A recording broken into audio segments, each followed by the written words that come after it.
Has the Monday taken its toll on you? Sounds like it's wrenched all the energy and enthusiasm that this week might have unfolded out of you, or is that your assignments and everything else you have to do that has that effect on you?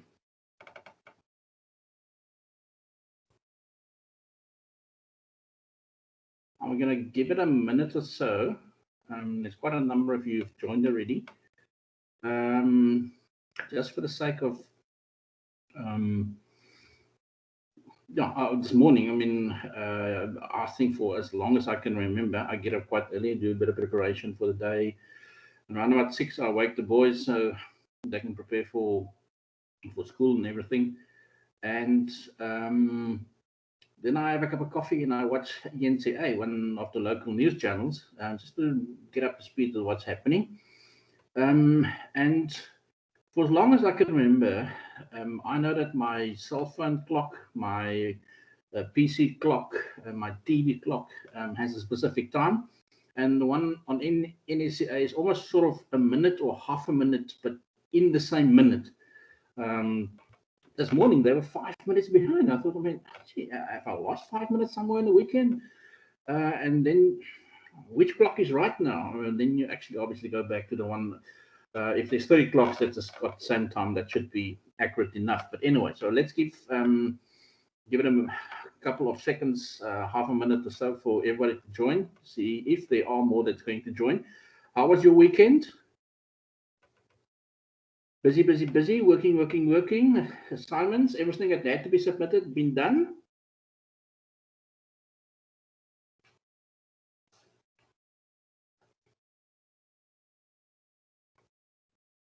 It was good, sir.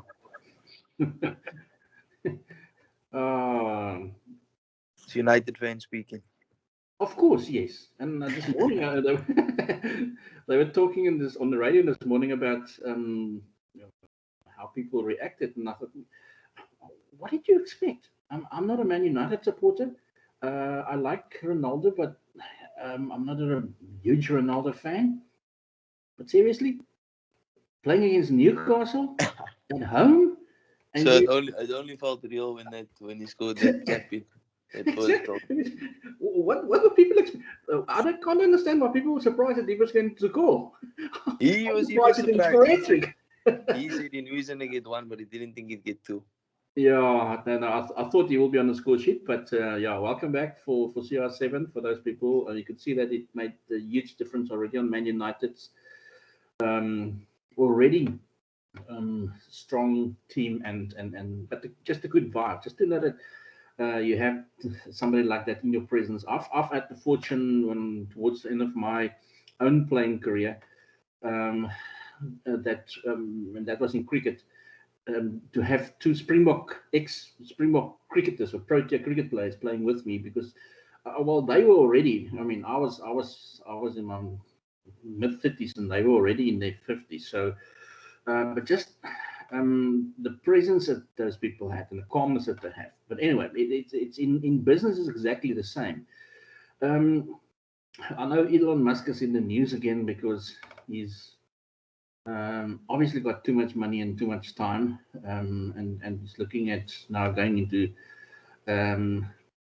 cellular science, where they're trying to, I think, slow down the process of aging by, I think, improving or I'm not exactly sure. I'm not a biologist or virologist or any of those people who deal with these kind of things, but apparently it's going to work in the cell itself, providing additional protein to the cell so the cell duplicates better, so you duplicate better cells. Well, in theory, it all makes sense, and I'm pretty sure that it's going to happen, but no, I'm happy if I live till 70. Anything beyond 70 is a bonus. Anything above 90 is absolutely probably torture. So I don't think we want to stay around for too long. But anyway, yeah, some interesting international global events on the weekend. 20th anniversary of 9/11. I'm not going to ask you where were you on September 11th, 2001, because very few, if any of you were around already.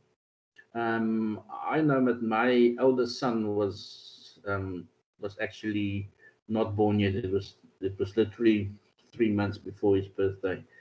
But anyway, yeah, a lot has changed since. Unfortunately, I think when everybody, always when you engage in a sort of a revenge attack on an act like that, it results in, over a period of years, more people unfortunately dying that actually died on that day itself. So that's just the times we live in. That's what the world, where we are in the world at the moment. But yeah, in general, I think the fact that more than 7 million South African adults have been fully vaccinated is a good sign. The fact that we've gone to level 2 is a good sign. It probably indicates that we are going to have an open summer for, as opposed to last year when the beaches were closed. And I think, yeah, you could already see even the president, when he spoke last night, was more relaxed. He didn't look that tired. Actually had a party dress on, where he's usually jacket and tie. He had a party shirt on. So he's also looking forward to summer. Always been having a good time. But anyway, yes, a lot of good and a lot of bad happened globally that we can actually rejoice ourselves in, or we can take some hopeful lessons for the future from those events that we've commemorated, so we don't repeat them in future. Just on a sort of a logistical point, your submission for assignment 1 is due on Friday, the 17th. There's also a class test 2, which is a half an hour, 25 mark multiple choice class test is on Canvas for you to complete. It was I think it was scheduled for the 16th, which is Thursday. But I've opened it, so it's available from midnight tonight. So it's going to be available tomorrow, Wednesday, and Thursday.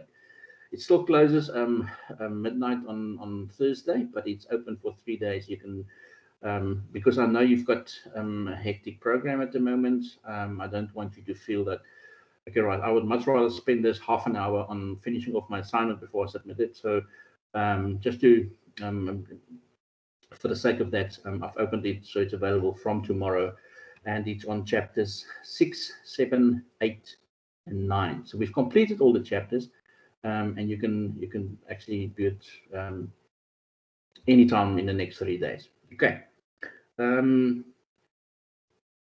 Welcome everybody that has joined. I think with Jaleese and Larissa that has joined. I think it's pretty much what we're going to have today. Welcome everybody. And yeah, I'm not sure how much you can remember from last week. I have uploaded the summary on specific questions that was asked, and also addressing each of the individual questions on the assignment.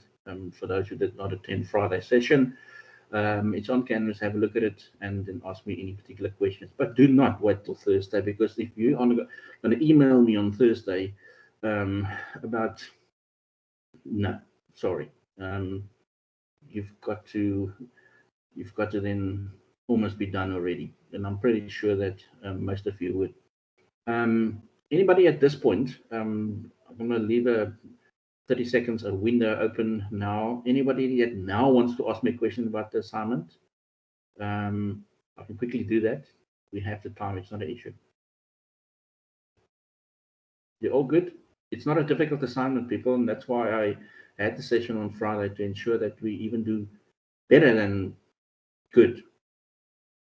This is an opportunity to bump your marks, get some good results.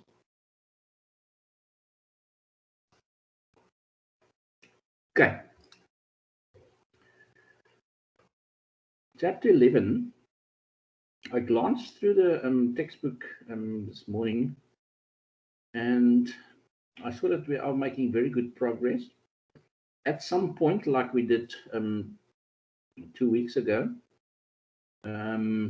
probably just before you just before we go on long weekend, which is not this week, which is the following week.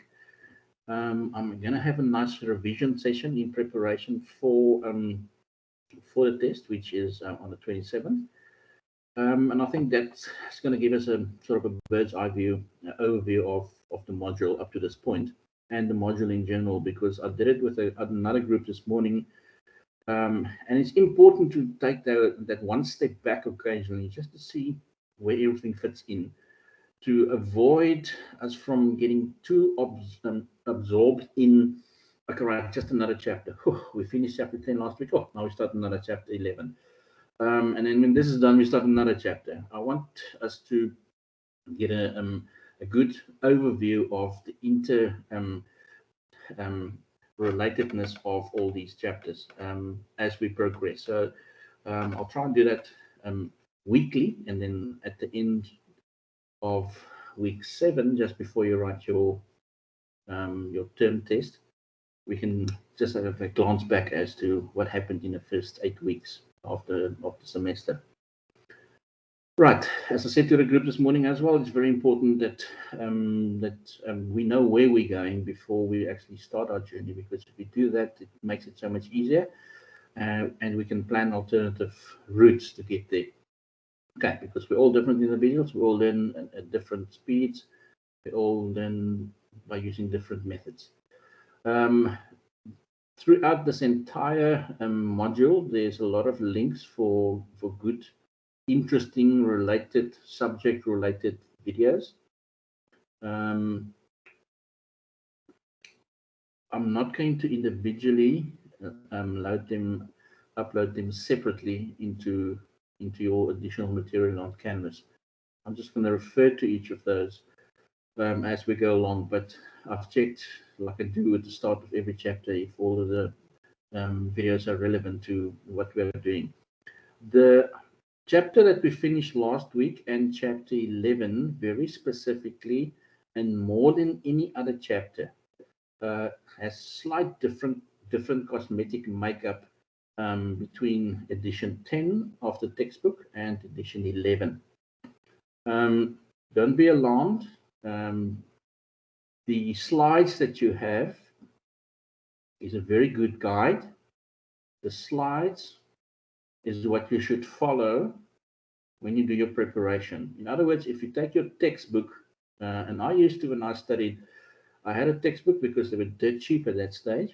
So I took a marker, I attended class, whatever slides were on the board, I highlighted that in my manual, in my textbook, and then I did my own notes from that, and that's what I studied. That's similar to that when you have different textbooks, 10th and 11th edition.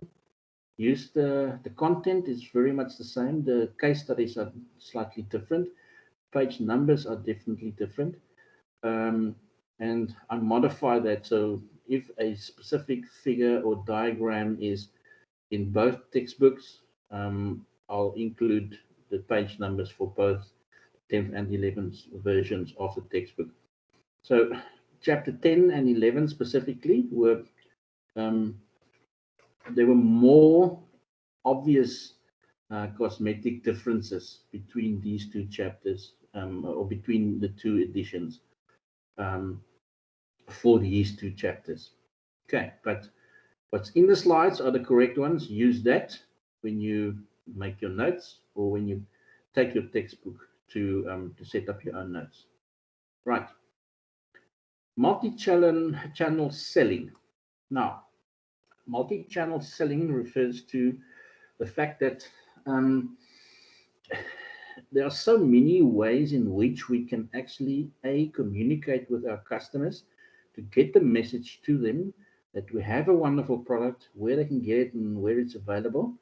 But in this particular chapter, we'll be looking at the most popular ones, like direct marketing, for instance, and the different formats of direct marketing. How to use, and that'll be in later in the weeks, sessions, how to use social media, for instance, in direct marketing.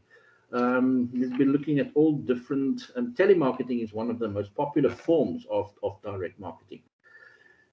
But direct marketing has the main objective of trying to initiate a response from the customer.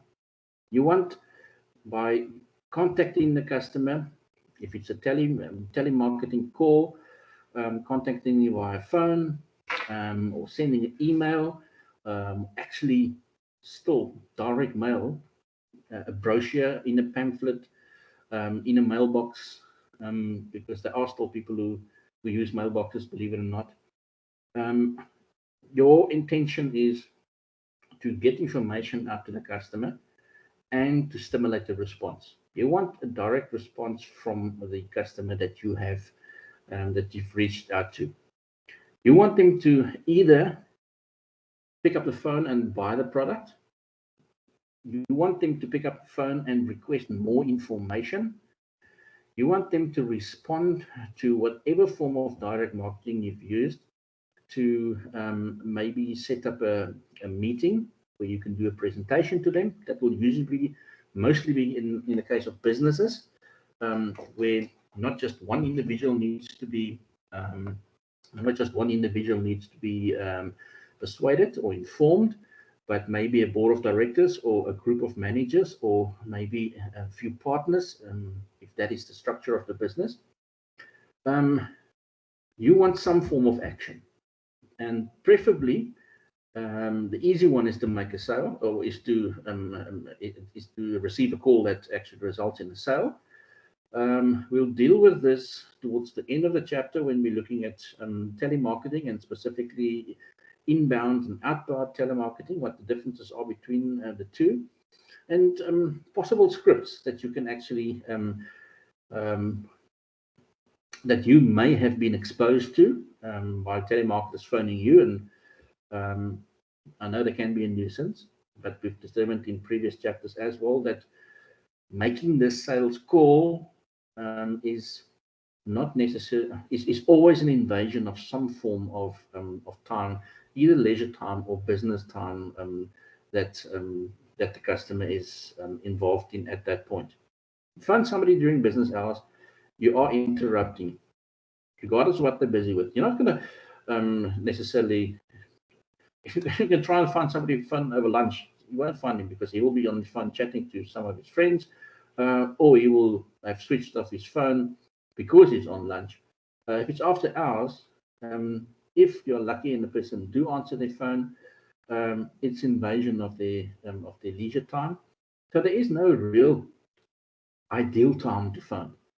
So very often the form of direct marketing, or the forms of direct marketing that is used, are the ones of getting brochures and emails and other forms of communication, or using other forms of communication to get to the customer. So the customer responds. So the customer responds at a time that's convenient for them. So they can listen to your message, they can read your email, they can read your pamphlet or brochure whenever they want to. You don't know when they're going to do that. You just want them to be to action on it and contact you. Then when they phone you, it's at an appropriate time for them, and basically most of the times it's a request for more information, and that's why you send, one of the main reasons why you send out the information in the first place. But let's look at an official definition of direct marketing: the distribution of products or information, or even in some cases promotional items, to a target consumer in the target markets, in the segments that you've targeted, through interactive communication, and it is done in a form that can be measured. In other words, when you send out 10 brochures, you know that you've got 10 brochures. There's the quantity, the number of customers that it's gone out to is available to you. So same with your phone calls, it must be measurable to work.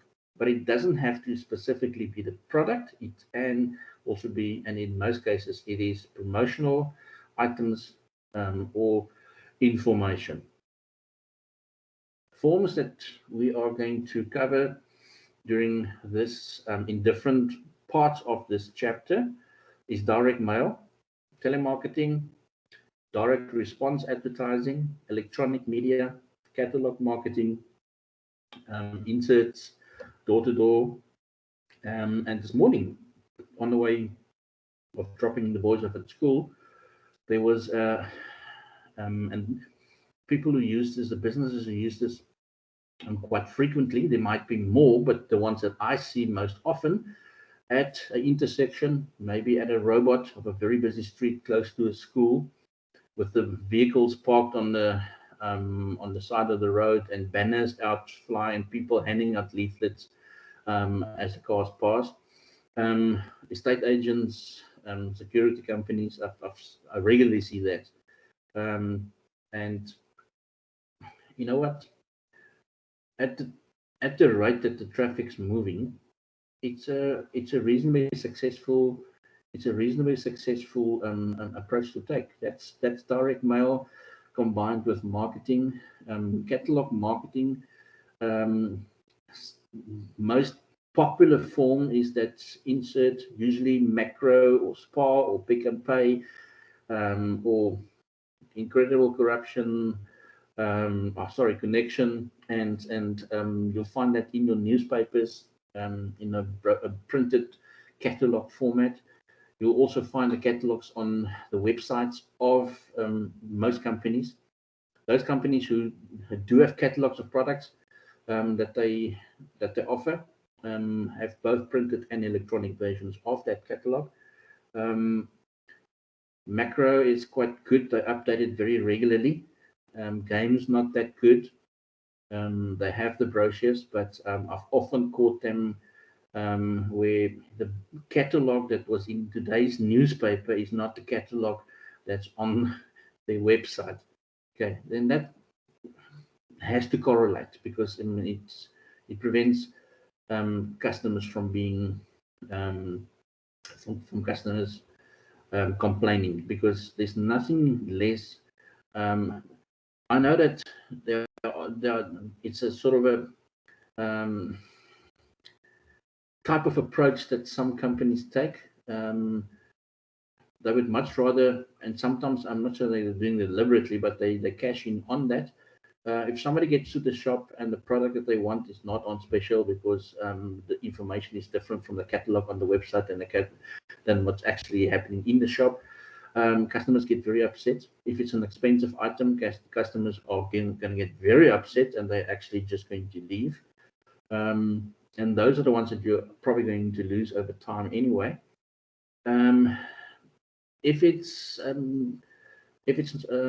consumable product that you use on a regular basis, people are going to say, you know what, I'm here, I might as well buy other items that's on special, because that's often the reason why these marketing approaches are taken. Electronic media, WhatsApps, SMSs, emails, regularly, on a daily basis. I'm not sure about you, but I'm getting at least 5 or 6 via electronic media on a daily basis from different businesses or suppliers. Telemarketing we'll do later on. Door-to-door doesn't really happen that, but I still do see occasionally, especially where and I think with door-to-door nowadays, people are a bit wary of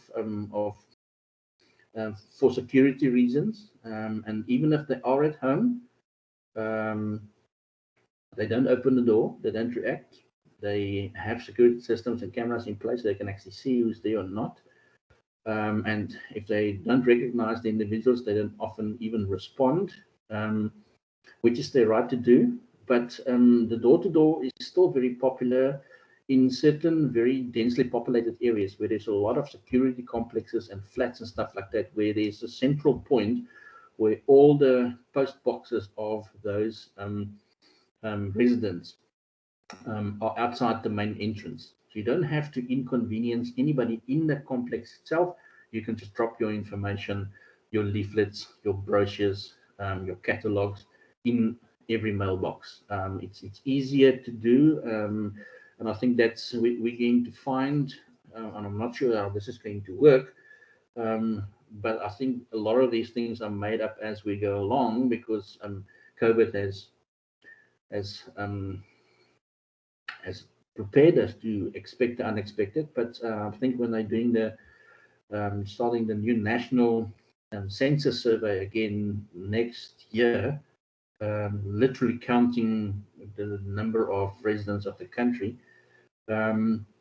they are going to be challenged to get accurate information. But anyway, let's cross that bridge when we get there. But this is also a way in which marketing information is collected via door-to-door visits. Right. We'll deal with some of the more important ones like telemarketing later on in the chapter. There's one thing I do, however, hate about these catalogs. Especially your newspapers, that your regional newspapers like the Tiger Burger that comes in, there's a different face to it depending on what specific area in the northern suburbs you find yourself. And then if you've taken all the catalogs out of that poor paper, you probably left about 3 or 4 pages. It's almost as if it's just a cover to all these catalogs. And I quite enjoy my newspaper. I'm very old school still in that regard. I do get it, but it's almost as if it only is only validated for me if it's printed. Although it might be old news sometimes because electronic media gives it to you immediately. But yeah, I sometimes find it's just an overkill with all that information that they have in the inside of a newspaper. It's not news, it's advertising. Anyway, there are some factors that impact and has impacted and contribute to the increase in direct marketing. I'm just going to skip the slide and come back to it and just look at that image. It's not in your textbooks, it's in a 10th edition, or it's not in the 11th edition. It's slightly outdated, but I tried to find more recent information, but this is just to indicate to you what a range of European countries have spent on direct marketing. Germany, top of the pile in this regard, just to indicate to you that actually it's we don't necessarily when you're in marketing, obviously you know these facts and figures and stats, but we don't really pay attention to it or see it as necessarily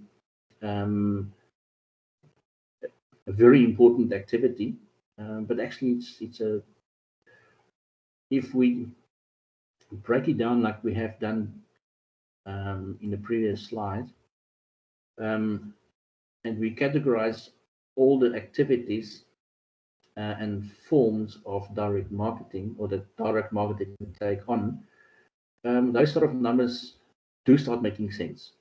It actually is, there's actually a lot of money spent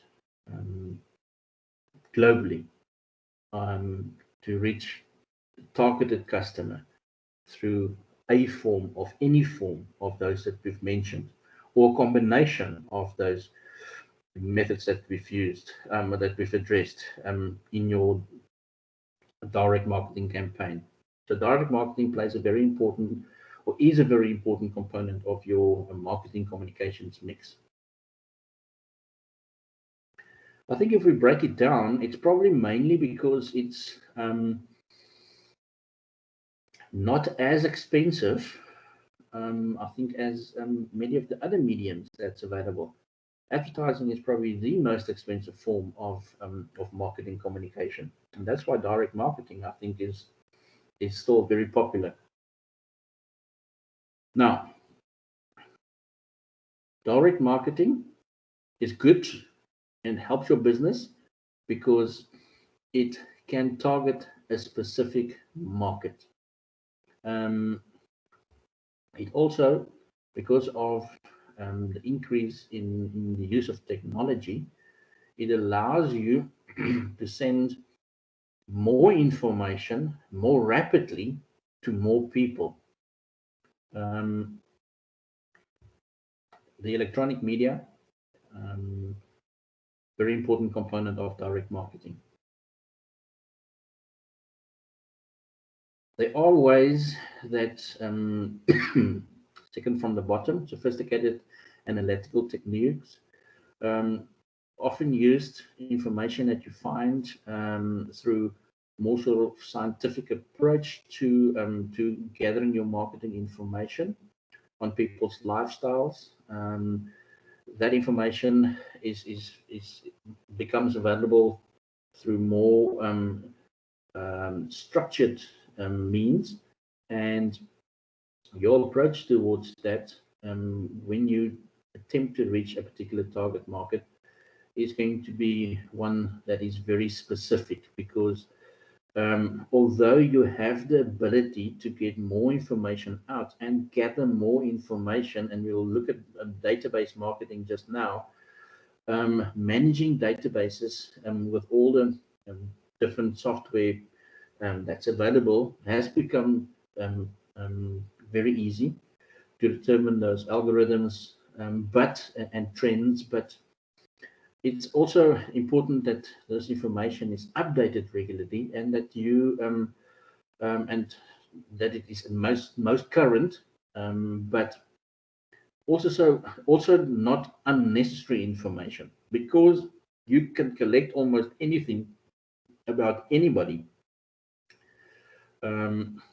It has to, unfortunately, be targeted to represent appropriate and relevant information, because we can waste a lot of time, even if the computers and our software programs do that sort of filtering and analysis for us. It still takes time. So what we've said in previous chapters, greater efficiency in sales is as a result of you spending more time, because we don't have time. We always complain we don't have time, although that's not true. We're just bad at time management. But time is very precious, and therefore the main focus should remain on spending as much as possible, or spend as much of your available time on activities that is profitable. In other words, we're going to spend 5 minutes or half an hour. Well, let's take the example that I've used earlier about the brochures and catalogs and leaflets that's handed out at the intersection, for instance, in morning traffic or in afternoon traffic, close to usually on a busy street, close to a school or a big shopping mall and stuff like that. If you're going to put an hour aside, you've got 5,000 brochures, you've got 4 people who are there, or you've got 4,000 brochures. Each of them, or leaflets, each has 1,000 brochures or leaflets. They stand on 4 different corners. You've given yourself an hour to get rid of all of that. That 4,000 leaflets cost you a certain amount of money.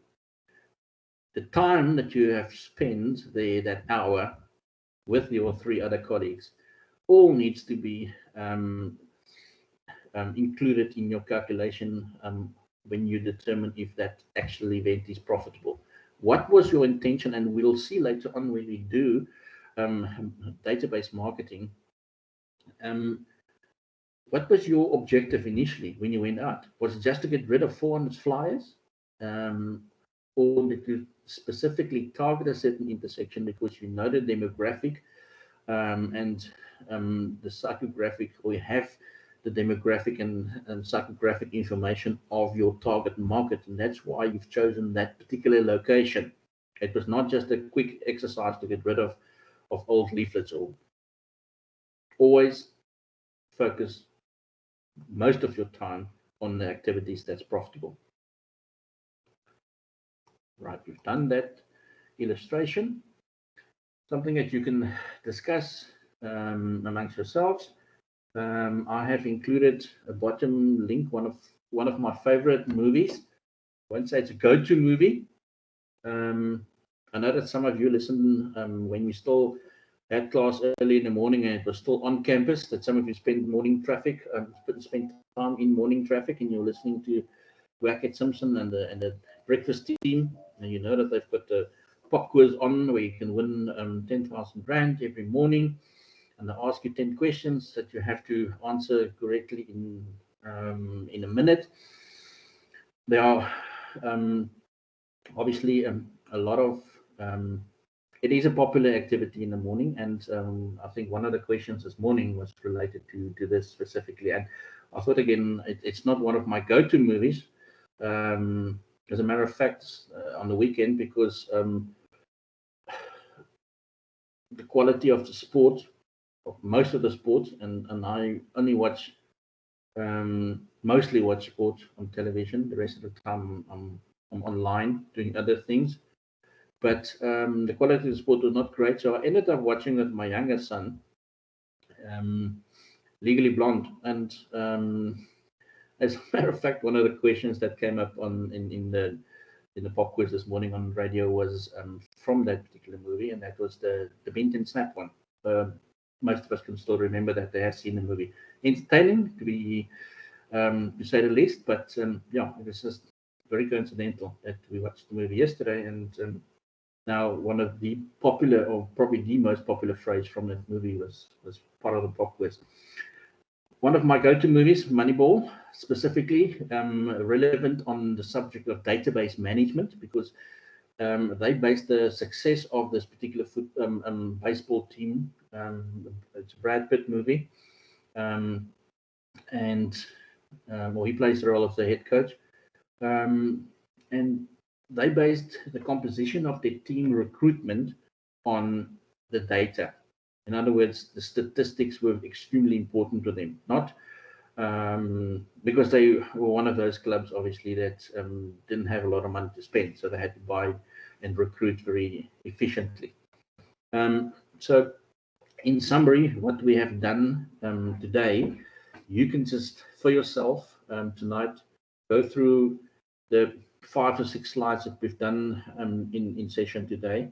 It basically just, again, revise the different methods of direct marketing and the factors that can increase the marketing or direct marketing usage that we've also identified. I think I don't want to overload you on a Monday. It is the final period, and I think you're probably scratching at the bottom of the bowl when it comes to energy. And Monday, is not, it's never a great day.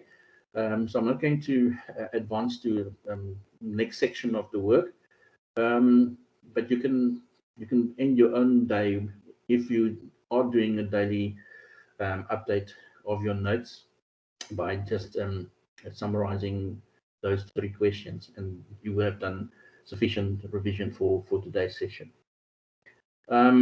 Thanks everybody for staying until the end here on a Monday. I know it's always tough, but you've again successfully negotiated another day. So Jessica, Larissa, Juris, Sasha, Lizzie, Corinne, Lindo, and Leo, and Kaylin, thank you very much for joining. It's the end of the day. Go do your yoga classes. Go walk with a dog around the block. Go do whatever you do. You deserve to take a break. We will chat again in class on Wednesday. Sir? Yes? Do you mind if I ask you a question after everybody leaves? You're more than welcome. I'm going to stop the recording now, and then let's wait for everybody to excuse themselves, and then you can ask me a question.